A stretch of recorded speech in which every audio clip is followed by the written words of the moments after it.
So a damp day in Newcastle, and here we are trying to capture some footage of the new 2020 Africa Twin. Having a few microphone problems at the minute, so we'll see what happens and see how we get on.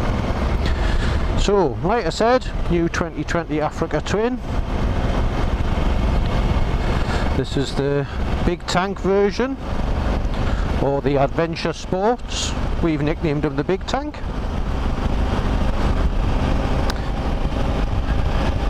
And it's a lovely bike to ride. There's loads more mid-range power now, so that's good, which is obviously improvements are always for the better, we hope.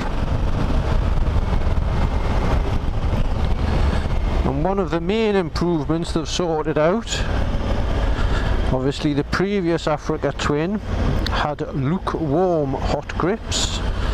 One of the things that was bandied all over the forums, because obviously you've got £300 hot grips and they're not hot, they're lukewarm. So we'll turn them on, see what they're like. Now I know they work, so we'll do that. There they are. Put the temperature up. I think we'll try 3. There we go. And they are super brilliant hot grips now. They do work mega.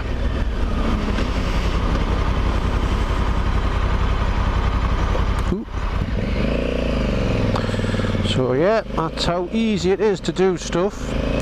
The buttons do fall very nicely to hand.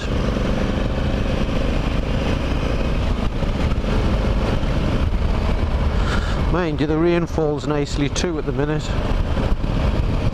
So yes, there's a lot of buttons on the left hand switch gear, but they do, once you have a bit play, you do know where everything is and how everything works. For example, we are on urban.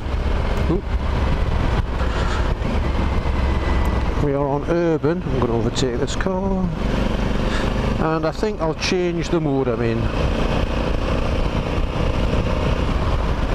There we go.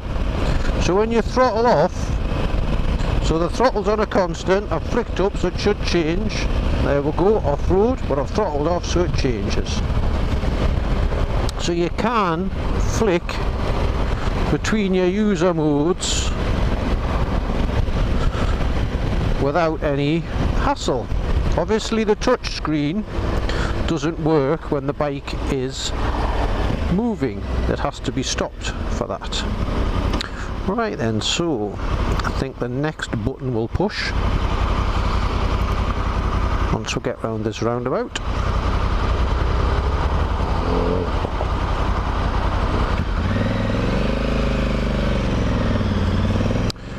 So yes, the next button will push will be the sideways key. So you've got an up and down arrow and the one in the middle for moving stuff sideways. We'll scroll through me mode, so we'll indicate get behind this car because I'm not going that way. That's it. So you do that, there we go, and it scrolls through its menu. So there we have your traction control and your wheelie control.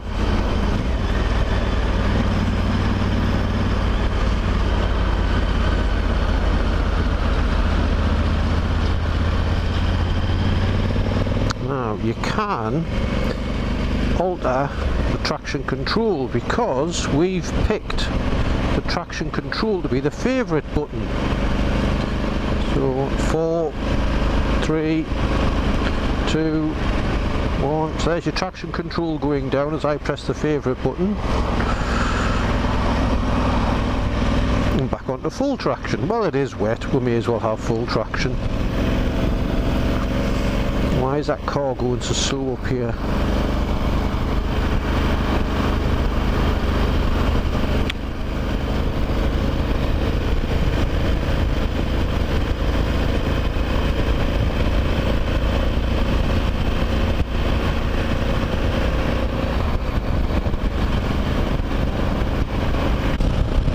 Not the best of days for recording, it's a bit wet, a bit manky, but we'll give it a go.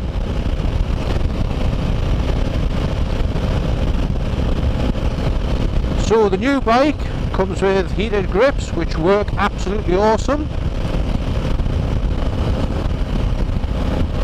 I shall flick the switch and turn them on.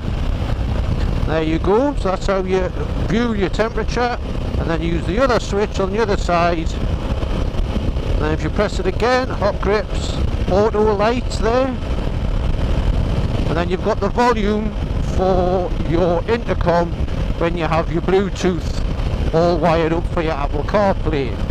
Now we'll do a video on the Apple CarPlay at a later date, so we'll do that another day, not today when it's horrible and wet like this.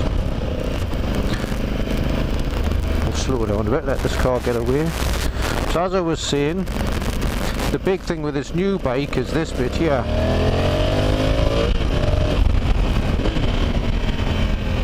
Yes, it has a whole heap of stump right there in the middle of the rev range. Not the best thing to try and explore when it's horrible as this.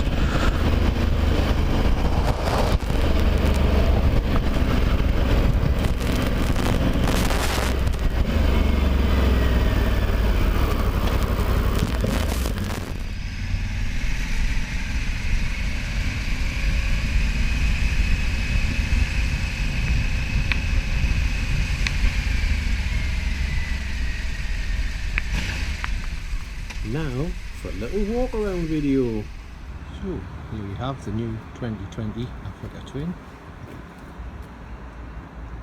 There's those new tubeless wheels. So this one's got a new butterfly on the exhaust down there.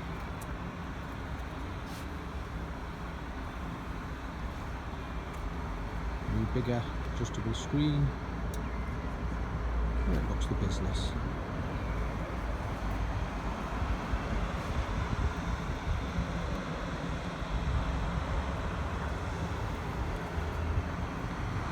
Turn on the headlights.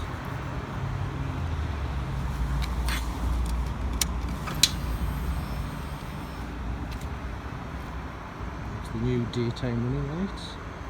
Bottom two, the cornering lights, which I will pop on in a second.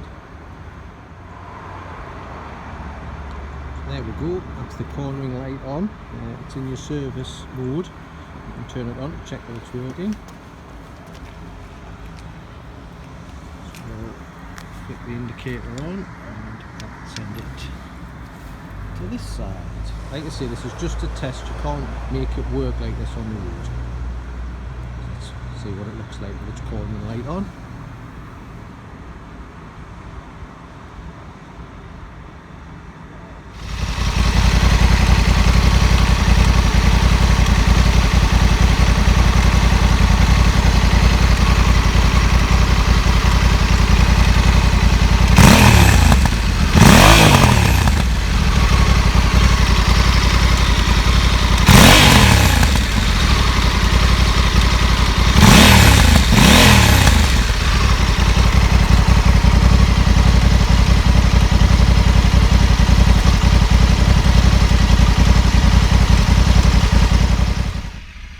Almost forgot, this is how you do the screen. It's a two-handed job, so you can't do it on the move. Clip the two scissors open, that's it.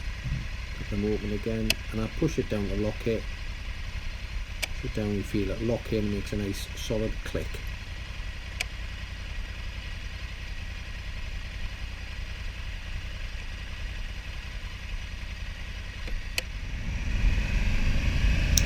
Well, that's it, enough for today. I'm going to head home now and start editing this video.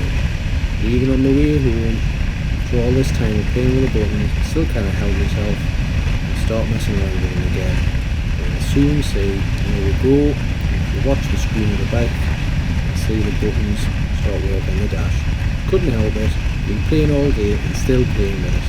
But anyway, hope you've enjoyed the video. There will be more to come because this is one clever bike and it's got a lot more than that dash to show you.